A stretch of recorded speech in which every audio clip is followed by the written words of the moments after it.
mengenal ekspektasi.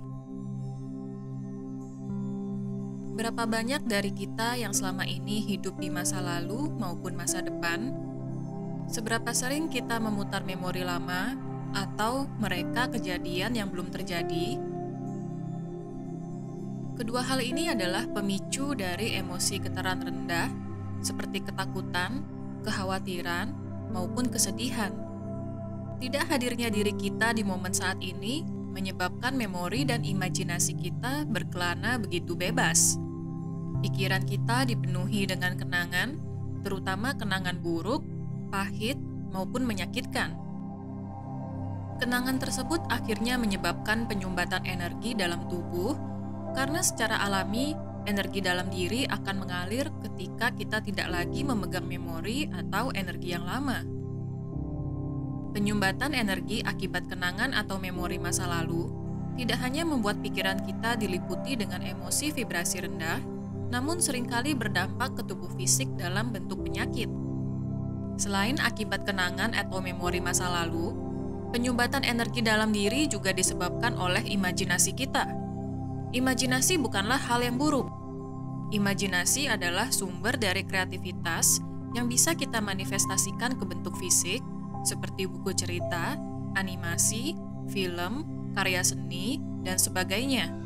Namun, imajinasi yang tidak diwujudkan kadang berakibat negatif ke diri kita.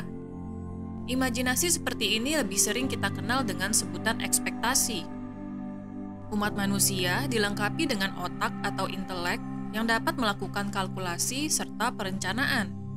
Kita terbiasa untuk memperhitungkan segala hal karena kita takut akan ketidakpastian.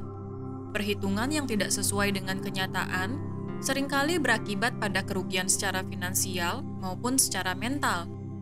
Apakah yang menyebabkan melesetnya kalkulasi intelek kita?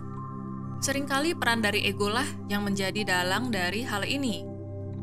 Sebagai contoh, ketika kita bekerja sama bisnis dengan orang lain, kita berekspektasi rekan bisnis kita akan mengeluarkan energi yang sama dengan kita. Kita sudah membuat perencanaan untuk beberapa tahun ke depan dengan peminjaman modal di bank. Namun, ketika bisnis berjalan, mitra bisnis kita lebih disibukkan dengan kehidupan pribadinya dan membuat kita bekerja lebih keras dalam kerjasama tersebut. Ekspektasi awal kita adalah untuk berjuang dengan energi yang sama, namun ternyata hanya energi kita yang terkuras habis. Inilah yang kemudian menjadi pemicu dari konflik-konflik internal dalam bisnis, hingga akhirnya bergulir menjadi ketidakseimbangan aliran dana dalam bisnis. Akhirnya, bisnis tidak lancar dan hutang di bank tidak bisa dibayarkan. Ini adalah contoh dari ego, di mana kita berekspektasi bahwa mitra bisnis kita akan melakukan hal yang sesuai dengan yang kita harapkan. Padahal, nyatanya, semua orang memiliki agenda pribadi dan prioritas yang berbeda. Contoh yang kedua adalah ekspektasi dalam pekerjaan. Semua pekerja berharap kehidupan mereka akan sejahtera ketika bekerja di sebuah perusahaan. Pada saat wawancara, perusahaan menjanjikan banyak keuntungan seperti bonus demi kesejahteraan pegawai. Ketika sudah mulai bekerja, ternyata atasan banyak memberikan pekerjaan di luar penugasan dengan dalih loyalitas. Sehingga, mau tidak mau, kita harus mengikuti keinginan dari perusahaan. Tidak jarang kemudian perusahaan memanfaatkan para pegawainya untuk mempromosikan perusahaan menggunakan media sosial pribadi milik mereka, menyuruh lembur para pegawai dengan klaim uang lembur yang berbelit-belit, hingga mengontak pegawai di akhir pekan maupun di luar jam kerja. Kita yang berekspektasi akan bekerja dengan nyaman sesuai penugasan, akhirnya dibuat stres dengan pekerjaan di perusahaan. Contoh ketiga adalah ekspektasi dalam hubungan dengan antar manusia. Hal ini adalah ekspektasi yang paling sering dialami oleh masyarakat, baik dalam hubungan keluarga maupun asmara. Dalam keluarga, orang tua seringkali berekspektasi anak-anak mereka menjadi orang yang sukses.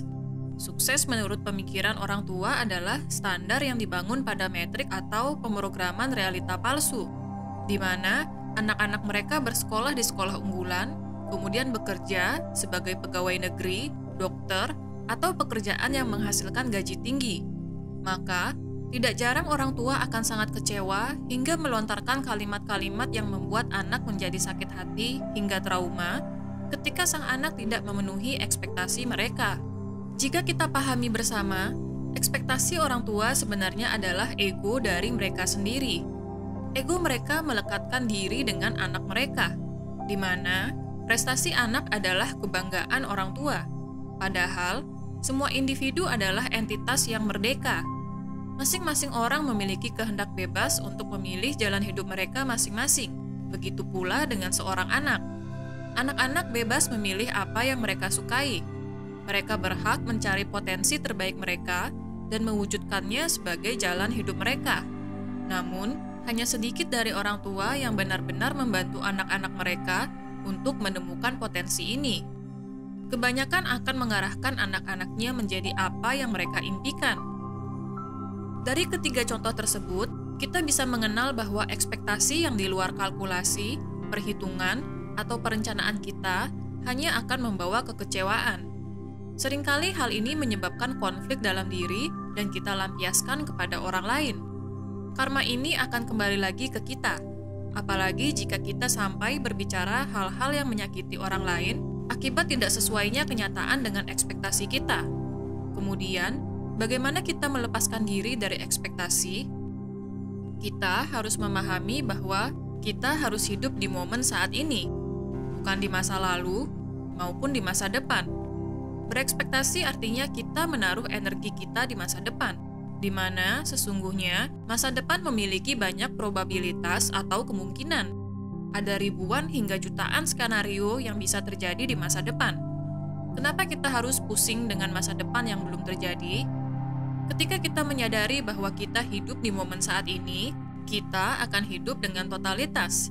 Kita akan memberikan yang terbaik untuk saat ini. Karena ketika niatan kita baik dan penuh totalitas, maka karma tersebut akan bergema dan kembali ke diri kita sendiri.